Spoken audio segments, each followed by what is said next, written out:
Hello everyone, welcome back to the Handspin Review Spot YouTube channel. Click on the link in the description below if you fancy taking a look at our Facebook page for all manner of written reviews and older features and that kind of thing over there. And if you like what we're doing here, please do consider giving us a subscription, bell click and all that kind of thing, just to help the channel out and make sure you keep up with everything that's going on. So, here we have quite an interesting spinner, and one that's been around on the market for a little while now. This is the Mini Maelstrom from FlyAway Toys.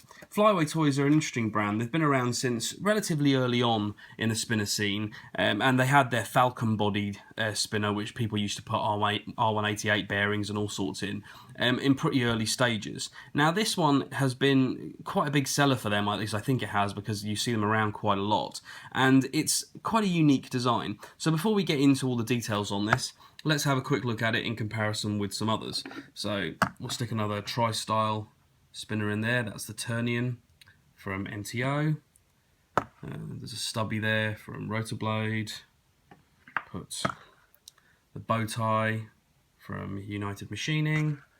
The Zero Feud compass. And I guess, to be honest, that probably gives you a pretty good idea of how it looks. This is the Mini Maelstrom. There is a larger version, and I must say, although I tend to like slightly smaller spinners, if you look at it in comparison with something like the Tri-Stubby, I think this is already big enough, and we'll talk a little bit more about why that's the case as the review goes on.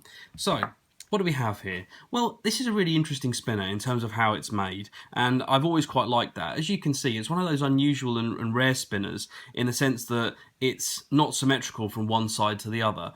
Basically, what you have here is a brass body. This is all machine finished, I should say. There's no post finishing on this one. This is a brass body, and then you have this sort of cog milled piece here, which is, I think it's stamped. I'm not sure how they produce these, but it's really nicely done. And basically, they chill this and shrink it with liquid nitrogen, and then they slot it in place. And as it expands, it's therefore stuck. So there's no bearing.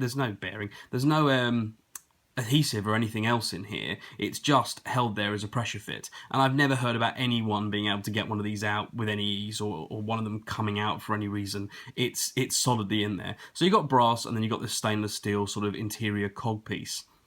And then it's running an 8-ball R188, so we all know where we stand with that. It's hybrid ceramic. As you can see, it's all cleanly installed there. There's no problems to speak of. And then these buttons, which I think are really nice actually, these are quite sort of heavy duty. They've got some heft about them. And indeed, this whole spinner, bearing in mind this is the mini version, this is 68 grams, so it has some heft full stop, to be honest with you. It's a pretty burly little thing, and it feels very dense because it still feels pretty compact. And the spin on it, getting to that, is lovely. It's smooth, it's classic R188 8-ball kind of situation, and because the mass is distributed very evenly over this piece, typical tri design, but maybe even more so with the fact that you've got this outer ring, this thing's very, very smooth when you change directions. It's what you'd expect, really, and it spins a good long time. I've had well over 4 minutes out of this, and I haven't gone to great pains to clean the bearing fully and try and get exactly the maximum amount out. Now, these pretty heavy duty buttons, like I mentioned, have this nice kind of FlyAway logo pattern in them, and I must say they're very in keeping with the Maelstrom idea as well, because they give a really nice visual effect when you spin them, so that's another little plus point for this. Now, overall, as I say, it's all sounding pretty rosy at the moment, and in general, this is quite a nice piece, so there's nothing, you know, massively wrong with it, but there are some detail points here that, from an objective point of view, and we'll get to my subjective issues with it shortly, but from an objective point of view, just drag this one down to not being top tier, and certainly not being something I would carry. The number one problem with it is that it's riddled with hotspots. It almost is a hotspot all on its own. It's just one big hotspot. And that's because there's no chamfering on any of these points at all. In fact, I think there is a chamfer that runs around the brass body, but it's very small. It could do with being a much more obtuse angle, and it just feels harsh. Now, they have done some batches, I believe I'm right in saying, in a sandblasted finish, and I know I'm right in saying there's also been titanium versions. Now, in a lighter spinner, I'm sure these hotspots wouldn't be a problem at all. I mean, you generally find that if you have a hotspot prone design that's then quite heavy as well, the act of really pushing it away from the fingers ends up making it feel quite uncomfortable. And I'm sure a larger version of this in this style would be very uncomfortable, and equally this size one but in a lighter material like titanium would be much easier to use. So that's a good thing. The blasted versions also probably have a slightly softer touch about them, which is also nice.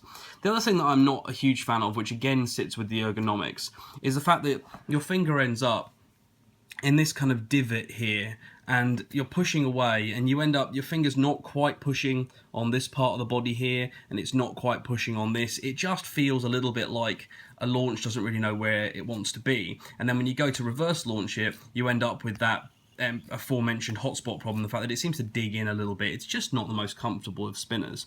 Now, it has a party piece to offset all these things, which is that as you spin it, particularly at certain RPMs, and I'm sure this won't actually come out in the camera, unfortunately, what you get with this cog look is that often you end up in a situation where it looks like it's spinning in the direction it's spinning on the outside edge, but this seems to spin in the opposite direction, so you end up with these two opposing concentric circles, and that is a real plus point for this. And if you like that kind of visual, kind of hypnotic, optical illusion look, then yeah, there's nothing wrong with that at all. It's also quite a smooth spinner on a single finger. So for all of these issues, if you particularly like it, I can still see it working for a lot of people. If you're someone who really admires comfort and ergonomics, though, I wouldn't go for this myself. Now, those are the relatively objective points. Now we'll talk about something subjective.